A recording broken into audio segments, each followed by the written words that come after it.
Good Monday afternoon to you. 4 o'clock, time for Sports4CLE. Thanks for joining us. Plenty of Browns to talk about. Browns lost a 1-point decision to the Eagles, so now 1-1 on the preseason. Let's welcome in Mary Kay Cabot, Browns beat reporter for the Plain Dealer, as well as cleveland.com. Mary Kay, appreciate the time. Takeaways from that Eagles game and the joint practices that went on before it on Thursday and Friday. Well, I think the joint practices were just as important as the game. I think they got a lot of good work in. They didn't fight. There were a lot of good things that happened. There were some people that stood out in those 2 days of practices that I think the Browns are getting excited to see now what they can do during the season. Jacoby Brissett and Amari Cooper, those two guys worked really well together. They're starting to kind of heat up together. So I think that's one really good sign. Then you had Alex Wright. He did a really nice job. Alex Wright stepped in and, the rookie defensive end with Myles Garrett out tending to a sick family member. Alex Wright has had an opportunity to step into that starting lineup, and he's really done some very, very nice things. A third player I will mention is Jed Wills. There was some feeling that perhaps Jed had, a rough couple of days. On the second day, he got yanked out of there. There were 3 straight penalties in a row. But as it turns out, the last 2 of those penalties were alignment issues. And it was really a miscommunication between the Browns and what the referees and officials were looking for during those sequences. So he really did a lot better than it might have seemed from some of the reports we saw. You mentioned practices being more important. So I know the starters didn't play in the preseason game, but those first 2 drives, the Eagles ran kind of up the middle where there's some concern because of the Browns' inexperience at defensive tackle. How concerned should we be about that? I think it was 31 plays on the Eagles' first 2 drives, and a lot of them were running plays kind of up the middle. You know what? This was the battle of the backups, so not much can be gleaned from this game in terms of making, some sweeping generalization about the Browns' run defense. This is not going to be who's going to be out there starting for them against the Panthers or anyone else. These are players that are trying to make the team or trying to make the rotation. I will say, however, that Perion Winfrey did struggle a little bit, and he did not grade out well in the game. 45.7, I think, according to Pro Football Focus. He was 19th out of 22 Browns defensive players. So he really needs to go back to the drawing board, continue to work really hard. He's putting the work in. That's good. He's not talking a lot. He's very quiet. He's learning the pro game. He's understanding that it is a different speed than he's used to. There's a lot of technique that he's got to come up the learning curve on. So that's one player that I think is really going to be working very hard this week.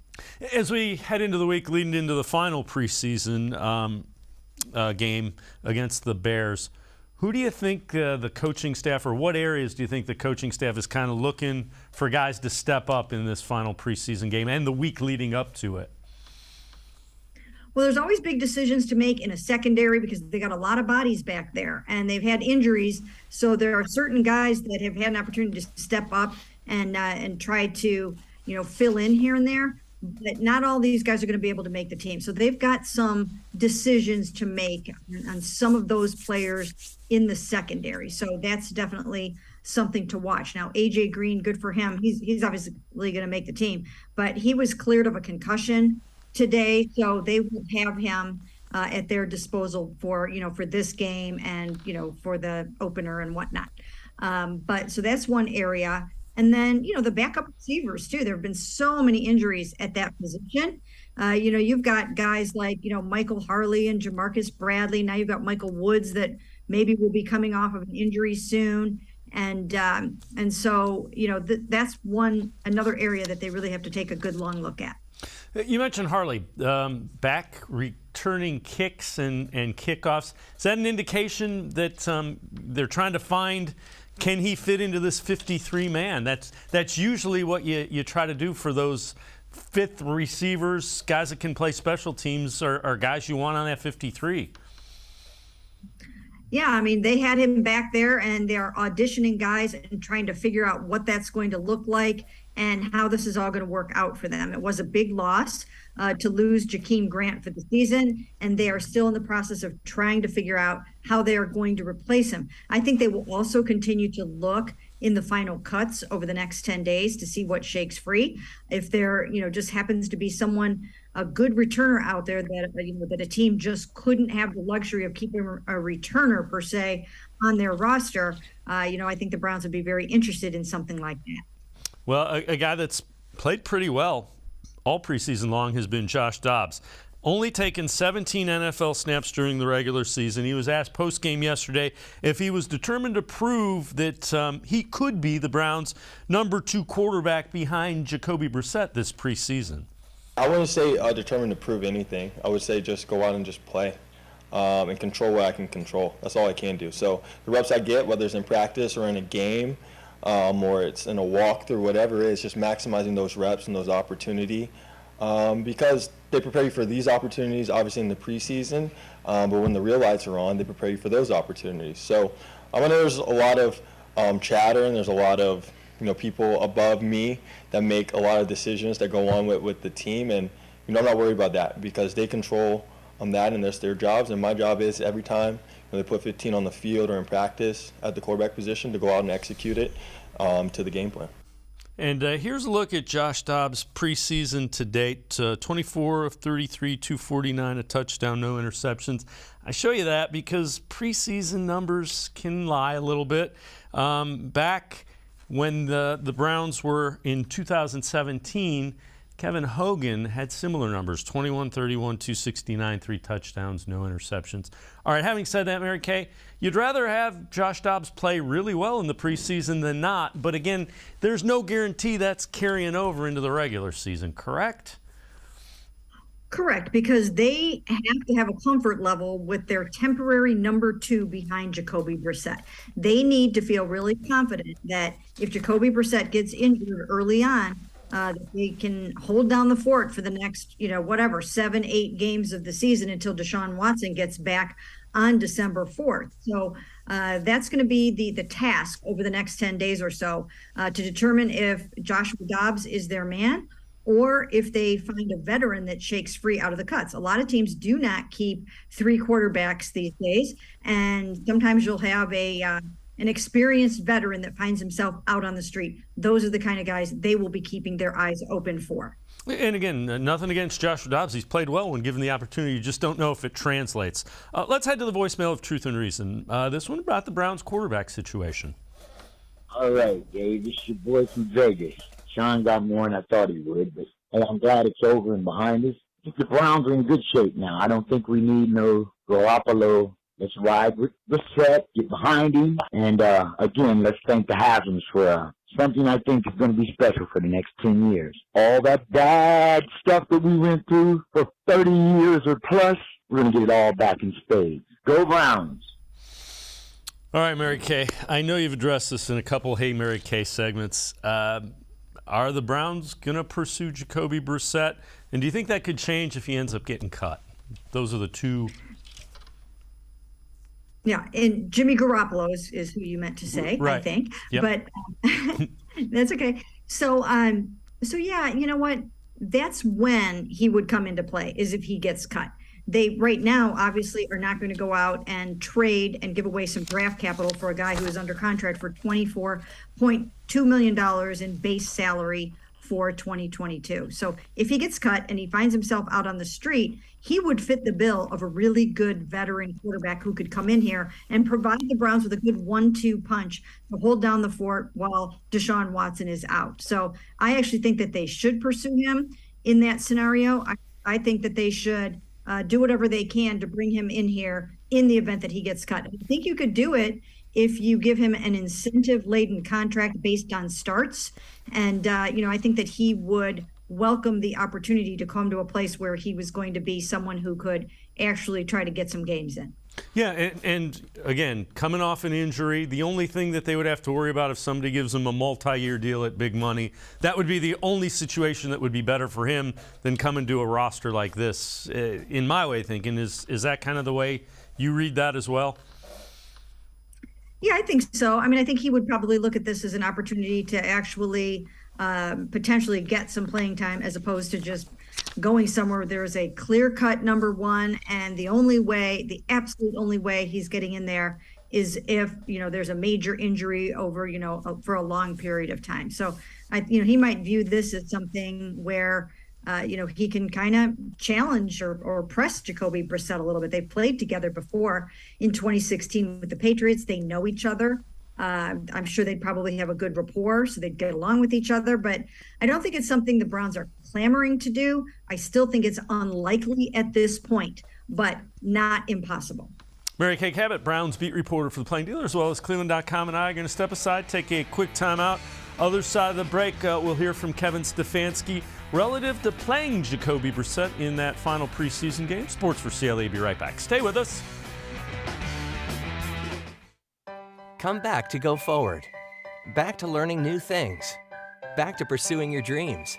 Tri-C has flexible learning options to fit your life. And every year, more than 1,000 local companies provide Tri-C students with real-world learning.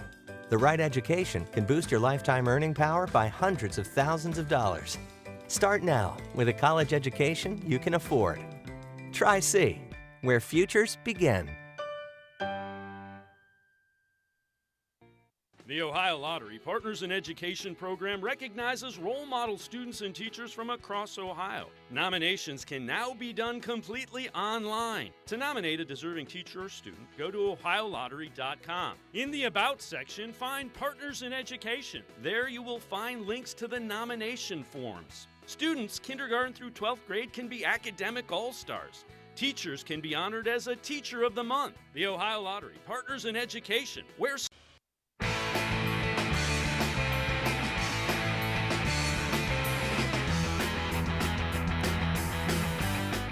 we continue talking Browns with Mary Kay Cabot, Browns beat reporter for the Plain Dealer, as well as cleveland.com. Kevin Stefanski talked about Jacoby Brissett and weighing the importance of playing him in this final preseason game versus the risk of injury. Yeah, I think that's really the balance, Mary Kay, for every team when you're playing your starters versus not playing your starters in these games. It's something that we talk about every year and really talk about every week, and just trying to make the right decisions for your team. I don't know that anybody knows exactly what you need week in and week out. It's just you got to kind of go with what's in front of you. So do you think that will you play him, in the olden days, it was like 3 quarters for a dress rehearsal. Do you think you'll do something like that? And did you see enough of Joshua that you don't necessarily need to see him, or 1 quarter might be okay this game for him? We're working through the plan for this game, Mary Kay, so not ready to say exactly yet. But you're right. In those olden days, this was the game where people played, through the first half, maybe into the third quarter. But we're not ready yet to say what our plan will be. And Mary Kay, you tried, but he just wasn't going to tell you what the Browns are thinking in this final preseason game. Yeah, we all try. We all do the best that we can. Sometimes we can get something out of him. Sometimes we can't. But, yeah, he's a tough nut to crack. How important do you think, because Jacoby Brissett hasn't played in a game situation, I know they have the practices, but, how important is it, given that he hasn't played in a game with this group? I think it's important. I think he needs to play as long as he can in this game. I would play him through 3 quarters like they used to do back in the day. Of course, you don't want to lose him, and you do have to strike that balance between getting him the reps that he needs and getting him some playing time. But I would probably play him at least into the 3rd quarter, the way that Joshua Dobbs did against the Eagles on Sunday. So I don't think it can hurt to do that. And the reason that they used to do that in the 3rd quarter, you wanted the halftime adjustments so you can come out and see at least another series in that 3rd quarter after you go in, and just to get a feeling. I'm with you, because he hasn't played for Kevin Stefanski before, and you don't want everything to be new against Carolina. Yeah, that's very true. And like you said, there are certain things that go along with coming out of the locker room, starting fast, and all the things that you want out of your quarterback. So I do think there's merit in coming back out again and taking that at least that first series in the third quarter. Who are some guys you'll be watching in this final preseason game that kind of need to show up and do their thing? Well, as we mentioned before, I think I'd like to see the connection in game between Jacoby Brissett and Amari. It looked good in those practices against the Eagles. I want to see it during a game. I want to see more of David Bell and Anthony Schwartz. I think both of them helped themselves in this game against the Eagles, but they need to build on that now. Both of them had some injuries that set them back early in camp, and they really need to be there. They need to be able to step up and be there for Jacoby Brissett. So I think those are two guys to definitely watch. You know what? I mean, Jerome Ford's just been fun to watch. Cade York, you want to see him again, try to make another really long kick. Those are some of the guys. Yeah, the thing I liked with Schwartz is they gave him the ball early in the game on a reverse to get the ball in his hands and get him to get a positive play, because he took so much grief from what happened last. I thought that was a good idea by Kevin Stefanski and Alex Van Pelt. Yeah, that was good. They got him. You want an early touch to sort of shake off the jitters a little bit, and then he had one that he couldn't come up with, but he caught 2 of his 3 targets. Including one that he came right back to. Joshua Dobbs came right back to him when he didn't catch that one out route, and he caught it the second time. So that's good. They showed that faith in him, and I think that's important because more so than anything, he needs confidence right now. Yeah, he's a guy that the speed that he has can be a weapon. They just have to get it so that the defense fears him. Do you think they bring in any veteran wide receivers, defensive tackles? Do you think they're kind of keeping their eyes on when teams get down to 53, if any names pop that they really like? Yeah, there's a chance that they will. I mean, I've been saying it, the whole entire offseason that I think they need at least one other accomplished veteran receiver who's really been there through it all, who's seen just about anything in the event that Amari Cooper suffers an injury. I don't think you want to just have all really young guys. So I don't know if they have any plans to sign anybody, but of course, they will look for every opportunity to improve the team. So if somebody does become available, I'm sure that they will at least consider it. As far as defensive tackles, again, I don't think they feel compelled to do anything right now. I've mentioned several times that, they kind of have Sheldon Richardson back there in their hip pocket, but he hasn't been practicing throughout training camp now. It almost seems a little bit late to do something like that. But nevertheless, these are some things to kind of think about. And the same thing with J.C. Tretter. I mean, J.C. Tretter is still floating around out there. And in the event they feel that they need depth at that center position, they could always dial him up. Well, it's funny that you mentioned that. We're going to head to the voicemail of Truth and Reason, and it's a fan that was asking about J.C. Tretter. Yes, Dave, this is Cassius, the quintessential Cleveland Browns fan. This is about the Browns situation as far as their center position is concerned. The Cleveland Browns got rid of J.C. Tretter because he was the head of the Players Association. That's why they got rid of him, because he stopped everybody from reporting to camp. And this is why teams don't want him. I told you that no one wants a J.C. Tretter on their roster because he's going to have the players fighting against the owner. They don't want that. So now, I want to know, do you think J.C. Tretter is going to get picked up by any team this year? So basically now, he's in the same position that Colin Kaepernick was in. They don't want him in the league anymore. Nobody wants him on their team. Do you think he's going to play in the NFL this year? And if he doesn't play, that's the main reason he's not there, because he was the head of the Players Union Association. Let me know what you think about that, Dave. Go Browns. Cassius, appreciate it. I love you to death. I don't think the Browns cut him because he was the Players Association chief. I don't think they liked the cap number.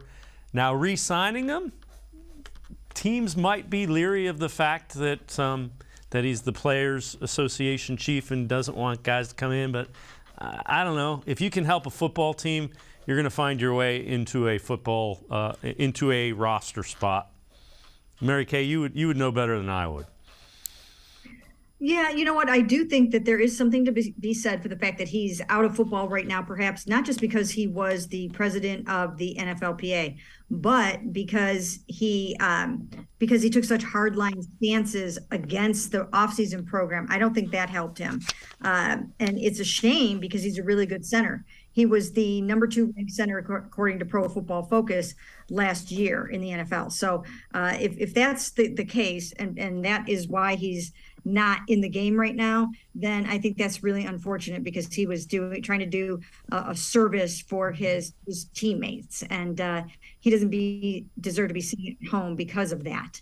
But having said that, that would not impact the Browns. If they feel the need to have him back here, they're not going to worry about any of that stuff. They wouldn't hesitate to sign him regardless of all of that. So that's not it with him. As you mentioned, they liked Nick Harris a lot. That was a huge blow when he went down, and they saved themselves $8.2 million by releasing JC.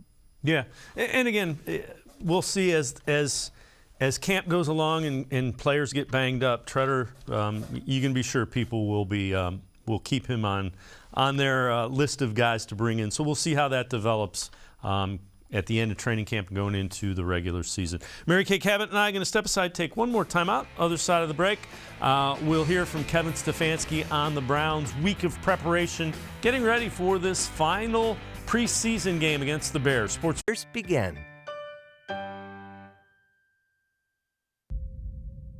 Maybe cliche, but there's no I in team. The only identity that matters is we. The collective effort to love thy neighbor is needed now more than ever. The responsibility behind pronouns such as I, me, and mine impact we, us, and ours. So understand that you make all the difference in the team. He, him, her, or she can't disturb our peace, since we control our destiny as student athletes. This is the power of pronouns. The Ohio Lottery Partners in Education program recognizes role model students and teachers from across Ohio. Nominations can now be done completely online. To nominate a deserving teacher or student, go to ohiolottery.com. In the About section, find Partners in Education. There you will find links to the nomination forms. Students, kindergarten through 12th grade, can be academic all-stars. Teachers can be honored as a Teacher of the Month. The Ohio Lottery Partners in Education, where stars shine.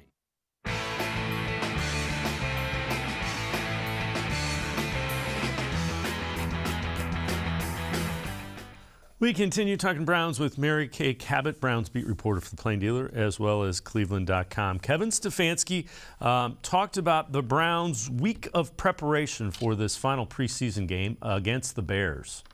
We're going to go to a regular season schedule and get our team ready for what that means from a game plan standpoint, from meetings changing a little bit. We'll still do some competitive periods at practice, which we would not do during a normal regular season. So it's going to be a hybrid of a regular season schedule while still getting some good work in offense versus defense. So, Mary Kay, does this mean that the game will be a little bit more game plan specific to the Bears, or is that just the meetings and that kind of thing are taking that tone? Well, I think it's time to start preparing for Baker Mayfield, who's going to be starting against the Cleveland Browns in week 1. That was announced by the Panthers today, and it's never too early to start game planning and to start preparing for that season opener. So, I think when they talk about kind of moving over towards the regular season schedule a little bit this week, at least in a hybrid kind of way, I think that, it's going to start to be Baker Mayfield time. I mean, it's time to get some looks on the scout team that are germane to what he does. And even though Kevin Stefanski did not want to address those things today in terms of facing Baker Mayfield in that opener, it certainly is time to start thinking about that. So, obviously, most important thing, getting out of the final preseason game healthy. That's what you would want first and foremost. If Kevin Stefanski could draw a couple of things up that he would like to see in this final preseason game, what do you think they would be? You know what? I don't think necessarily, he's going to draw anything up that will tip off the Panthers to what they might want to do. I think he just wants to make sure that the snap exchange between Jacoby and Ethan Kosich goes well. I think he wants to see, is Jack Conklin ready to get out there and play yet?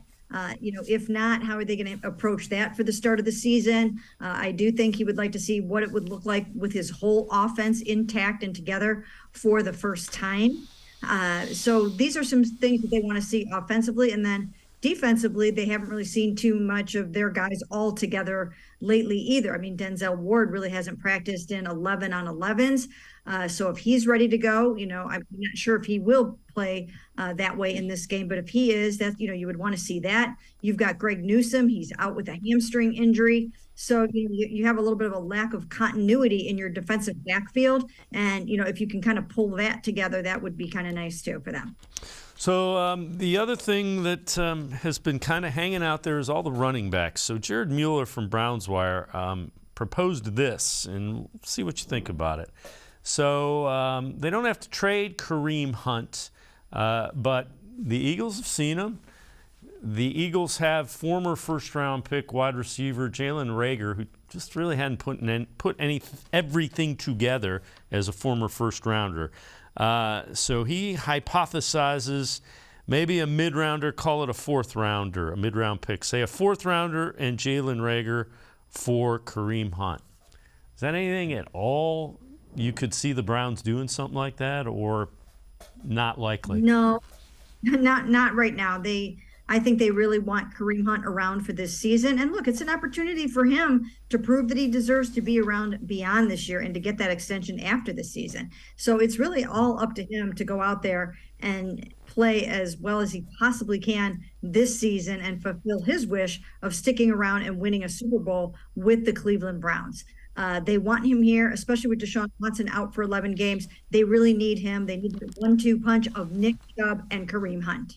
Do you think all four of those running backs find their way onto the 53-man roster, being Dearness Johnson as well as Jerome Ford?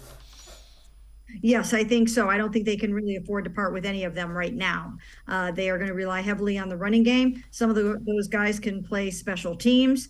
And then also you're planning for the future. I mean, you've got Jerome Ford, in the pipeline for down the road, but he's also established himself as a really good player in his own right for this season if he can get in there. When I've watched, and I saw it even with Kelly. So Kelly, Ford, Johnson, there's this patience where they allow the plays to develop and set up their blocks. And it almost looks like all of them are running similar to the way Nick Chubb does, where they're not in a hurry to get to the hole because they allow it to develop. Have you noticed that? And is that by design?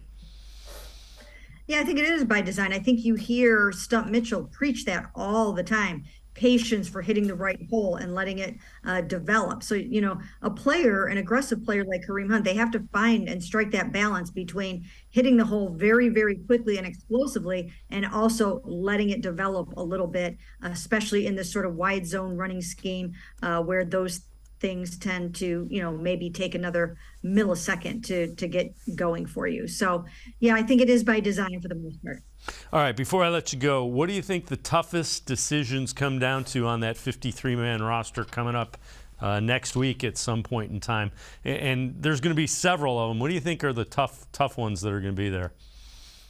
As I mentioned before, I think some of the tougher ones will be those backup wide receivers because there are a lot of pretty good ones, and someone like Michael Woods, I think he will make the team, but he didn't really have a chance to participate in training camp, but I think they will carve out that spot for him just because he has so much potential. But, then you've got a player like Dalen Baldwin. They just picked him up on August 3rd. I don't necessarily think he's going to make that 53, but they really like him. And if you expose him, you never know what might happen. But again, probably not headed for the 53, but someone that has really captured the attention of the coaching staff. And then there are some backup defensive backs that they're really going to have to make some tough decisions on because they've got a lot of bodies back there. Not everybody's going to make it, but you have, like safety, D'Anthony Bell has had a really nice camp. Javonte Moffitt has had a nice camp. Some of these younger guys have come in and done a really nice job. Yeah, and to your point, some of these guys that aren't on their 53 are going to find their way onto other teams' 53. It's what happens when you have a lot of talent in your camp. Yeah, and the other thing, like an Isaiah Thomas, their 7th-round pick, he really opened a lot of eyes out. He suffered a hand injury last week, but I think he's somebody that's going to make the 53 and showed a lot in that Jacksonville game. Mary Kay Cabot, Browns beat reporter for the Plain Dealer, as well as cleveland.com. As always, Mary Kay, thanks so much for the time and the insight. Appreciate it very much. Thanks for having me. All right, Mary Kay Cabot, make sure you read her pages of the Plain Dealer as well as cleveland.com for all you need to know about the Browns. We're going to step aside, take a quick time out. Other side of the break, we continue talking Browns. Brad Ward from brownswire.com, as well as the All Eyez on Cleveland podcast, straight ahead. Stay with us. Come back to go forward. Back to learning new things. Back to pursuing your dreams. Tri-C has flexible learning options to fit your life. And every year, more than 1,000 local companies provide Tri-C students with real-world learning. The right education can boost your lifetime earning power by hundreds of thousands of dollars. Start now with a college education you can afford. Tri-C, where futures begin. The Ohio Lottery Partners in Education program recognizes role model students and teachers from across Ohio. Nominations can now be done completely online. To nominate a deserving teacher or student, go to ohiolottery.com. In the About section, find Partners in Education. There you will find links to the nomination forms. Students, kindergarten through 12th grade, can be academic all-stars. Teachers can be honored as a Teacher of the Month. The Ohio Lottery Partners in Education, where stars shine. I am powerful beyond my wildest imagination. I will define my future. I will keep challenging myself to improve. Because I am a future leader of this great nation. I will be responsible for raising a beautiful family. And educating not only my generation, but many more to come. I will make a difference in my community. And I will stand up for what I believe in. I will not settle for simply chasing my dreams. I will achieve them. Because I was given a chance. An opportunity. A home. At Family, Career, and Community Leaders of America. The ultimate leadership experience. FCCLA has been one of the greatest experiences of my life. It's made me who I am today. Join us. We'll build a new future together.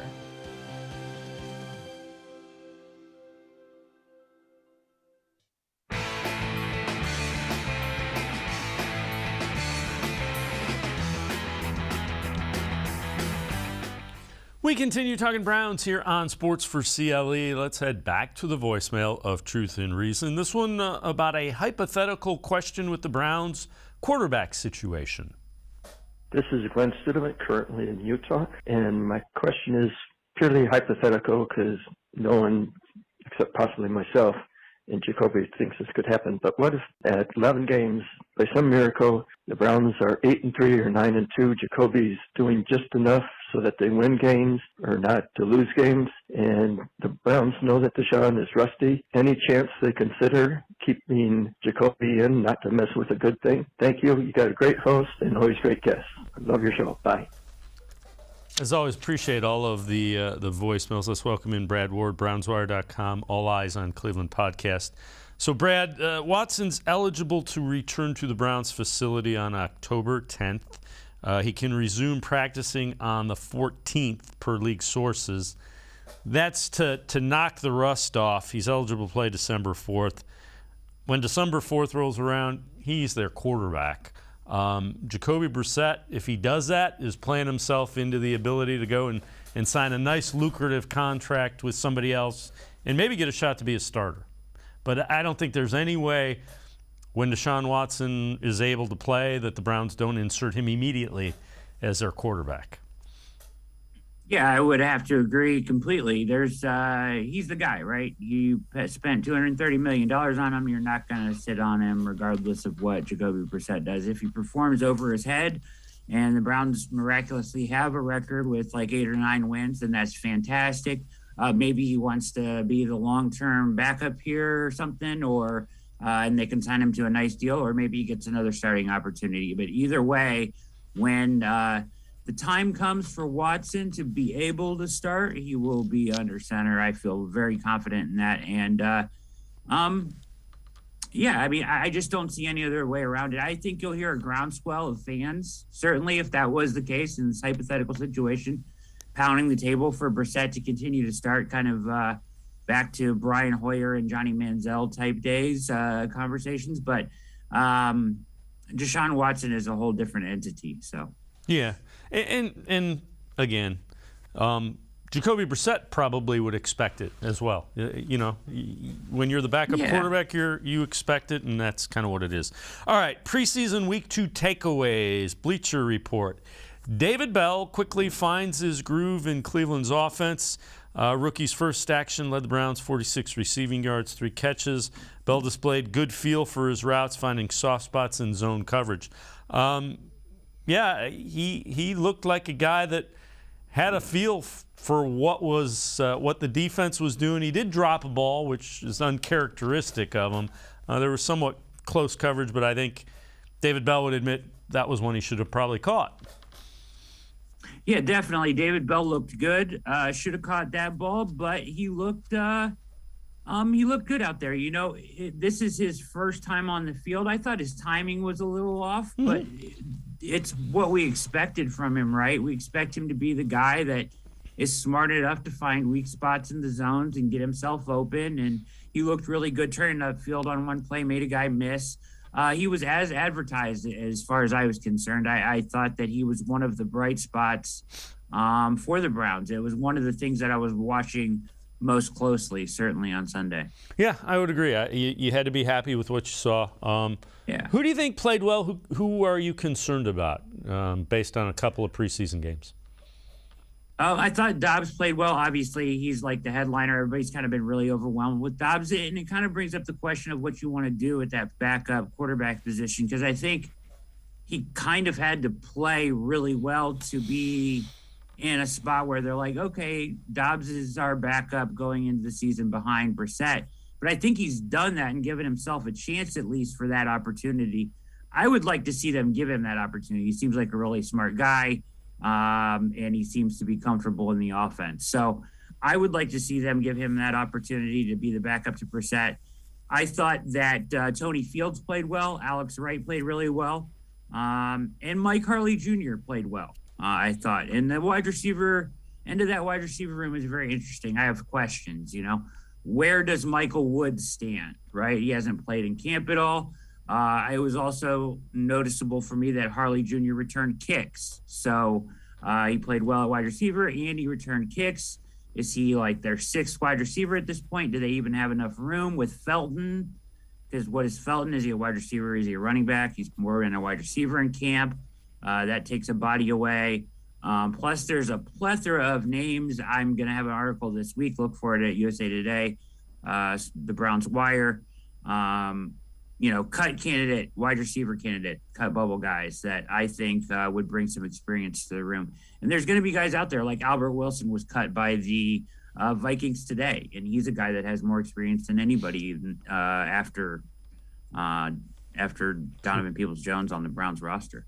Who do you think they're looking potentially at maybe even a returner? I mean, Grant's loss is, I mean, they were planning big things for him. Is there a name that kind of pops as a return guy that you could see being out there? I don't, there are names that I looked up when I looked at returners were guys like Travis Benjamin, T.Y. Hilton potentially. I'm not really a returner.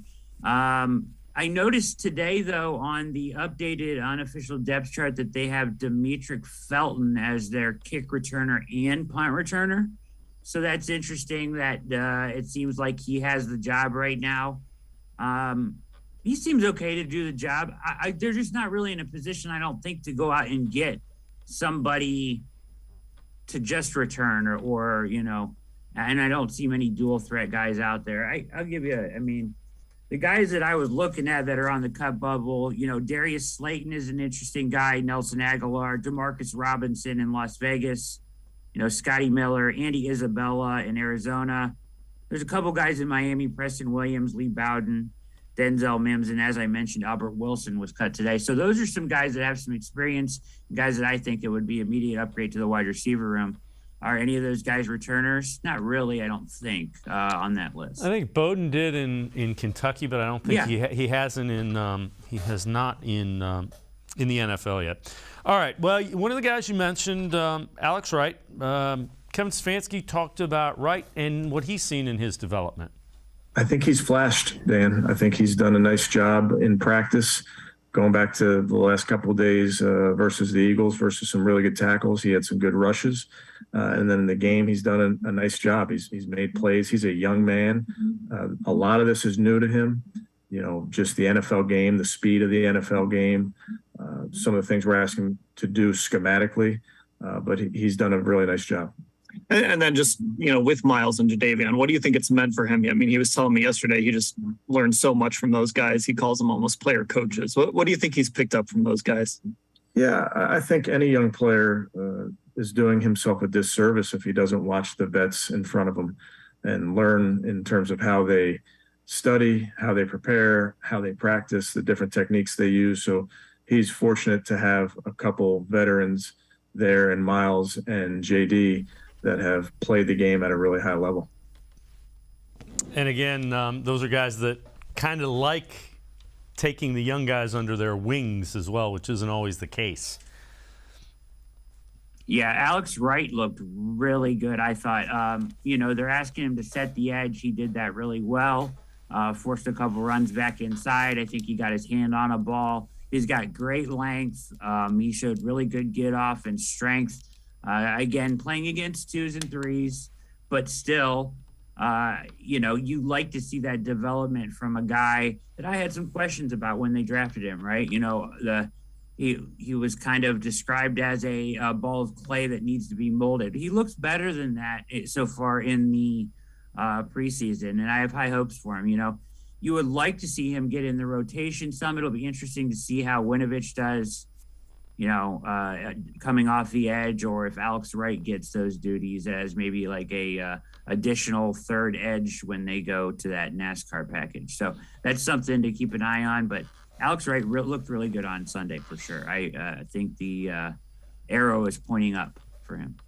Brad Ward from BrownsWire.com, as well as the All Eyez on Cleveland podcast, and I are going to step aside, take a quick time out. Other side of the break, we will continue talking Browns. We'll take a look at some winners and losers from week 2 of the preseason, according to CBS Sports. Sports4CLE will be right back. Stay with us. Come back to go forward. Back to learning new things. Back to pursuing your dreams. Tri-C has flexible learning options to fit your life. And every year, more than 1,000 local companies provide Tri-C students with real-world learning. The right education can boost your lifetime earning power by hundreds of thousands of dollars. Start now with a college education you can afford. Tri-C, where futures begin.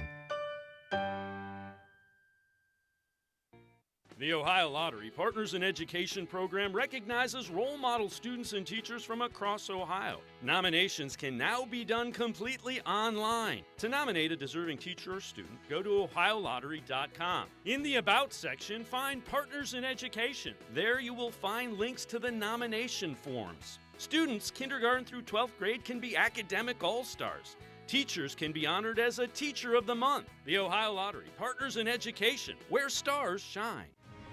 The Greater Cleveland Sports Hall of Fame celebrates the star athletes and notable sports figures who were born or have made their home in Greater Cleveland.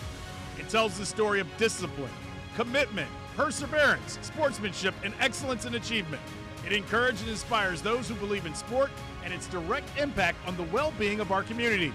Go to clevelandsportshall.com or follow us on Twitter at GCLE Sports HOF for more details.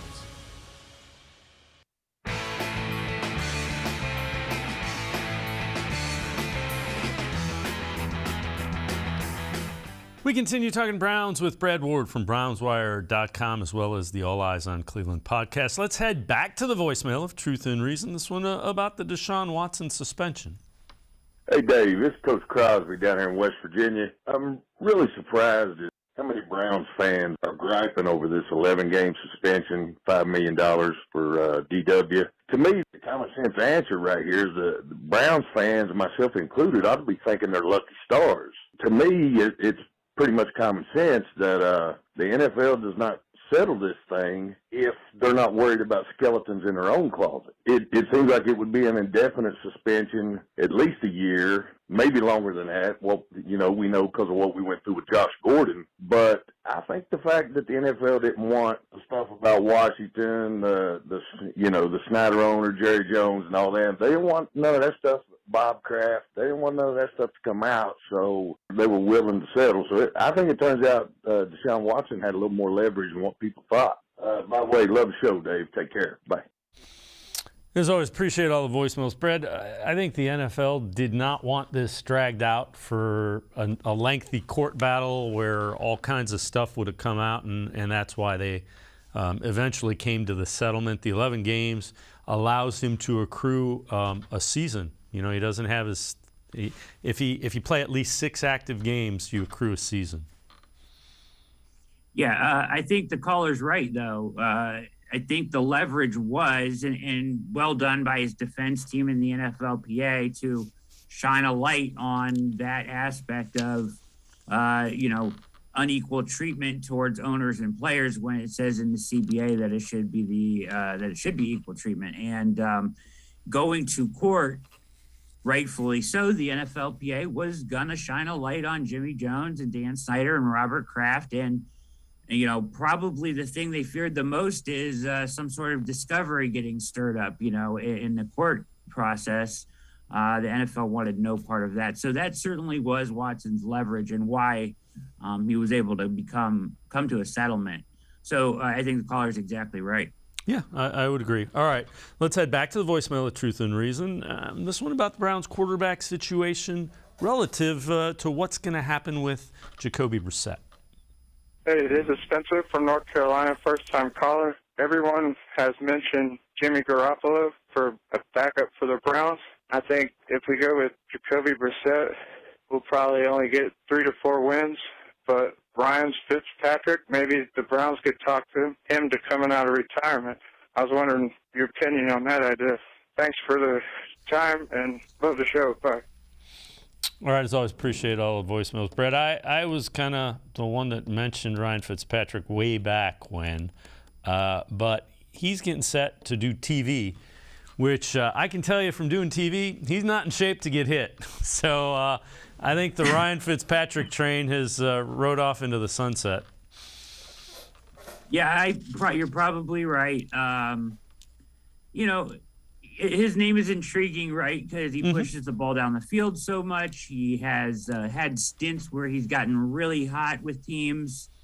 I just think the Browns are at a point, even now, where I was a proponent of Jimmy Garoppolo. We're running out of time, Dave. We're running out of time here where, if Garoppolo gets cut, first of all, I think you're absolutely right. Fitzpatrick is probably not in the equation anymore, but the idea is certainly, I agree. You mentioned it earlier. I think if we had more time, or it was right after he retired and you presented him with this opportunity, maybe that's something you would think about, but probably not at this point. And to get him caught up to speed time-wise, I mean, we're just under 3 weeks away from starting the season now. So unlikely at this point. I think it's a little too late for that kind of a call, but not a terrible idea. I do think that, touching on Garoppolo a little bit, you're running out of time a little bit with him too. I mean, at what point, now that you're going to have to pay Watson's salary, that's not going to toll, as you mentioned before, he's going to get the accrued season. That kind of changes things for me with that aspect of it. And you probably would want to have to wait until he gets cut now. Maybe you get him then and bring him in. But do you bring him in as a starter over Brissett? That all depends on how fast he can come along. I get the feeling they're just going to stick with Brissett, Dave. Yeah, I think they've been pretty clear they like Jacoby Brissett. They've said that from the beginning, so we'll see. I'm tending to believe you. Again, it's got to be intriguing if he gets cut. and it's a one-year deal because you can get them reasonably cheap, incentive-laden, but we'll see. CBSSports.com, winners and losers from week 2 of the preseason. And they have Josh Rosen as loser, flopping in each of his career stops. His shot at claiming number 3 quarterback duties for the Browns is pretty much shot after Joshua Dobbs showcased both an efficient arm and play-extending mobility to keep Cleveland competitive. You know, Brad, the first couple of series, Rosen looked pretty good, and then I realized he wasn't playing with the same cast that Dobbs was, but it kind of devolved as the game went along. It just wasn't good. It wasn't good, and you know, he's a camp arm. They brought him in as a camp arm. There's not a lot expected from him. I don't even really think they thought that he was going to push Josh Dobbs. They liked him. Even in the press conference after they signed him, Stefanski went out of his way to say that Dobbs was much further ahead at this point, obviously, because he's been there since the spring. So, you know, he's a camp arm. You know, just shine a light on how poor he is. Okay, yeah, it's weird because he was a great college quarterback, right? And that the fact that none of that is translated and he's somewhat lost everywhere he goes, you would expect better performance from him.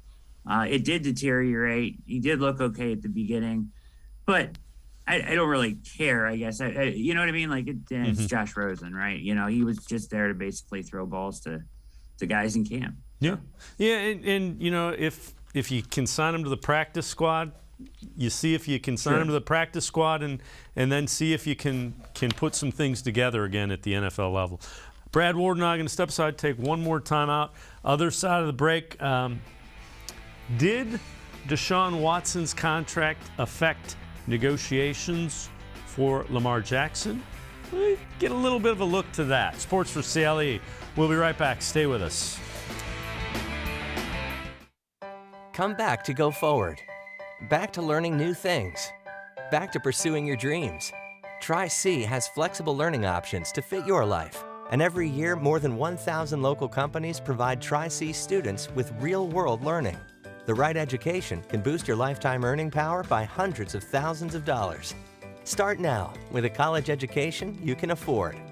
Tri-C, where futures begin. The Ohio Lottery Partners in Education program recognizes role model students and teachers from across Ohio. Nominations can now be done completely online. To nominate a deserving teacher or student, go to ohiolottery.com. In the About section, find Partners in Education. There you will find links to the nomination forms. Students kindergarten through 12th grade can be academic all-stars. Teachers can be honored as a Teacher of the Month. The Ohio Lottery Partners in Education, where stars shine. The Greater Cleveland Sports Hall of Fame celebrates the star athletes and notable sports figures who were born or have made their home in Greater Cleveland. It tells the story of discipline, commitment, perseverance, sportsmanship, and excellence in achievement. It encourages and inspires those who believe in sport and its direct impact on the well-being of our community. Go to clevelandsportshall.com or follow us on Twitter at GCLE Sports HOF for more details.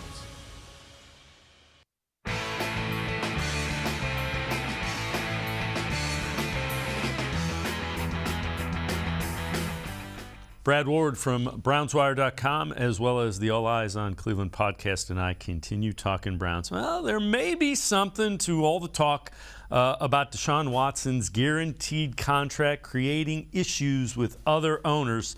Listen to Jay Glazer and what he says about Lamar Jackson's contract negotiations. It's a really big uphill battle here, and the reason why is because Lamar Jackson, he's representing himself. That is so hard when you have to go up there and try and negotiate. And for them to tell you why you're not worth a certain type of contract, look, they've already offered him more than Kyler Murray got, but the Deshaun Watson deal kind of throws things, out of whack there, because I'm sure he wants a fully guaranteed contract. I don't see them wanting to do that.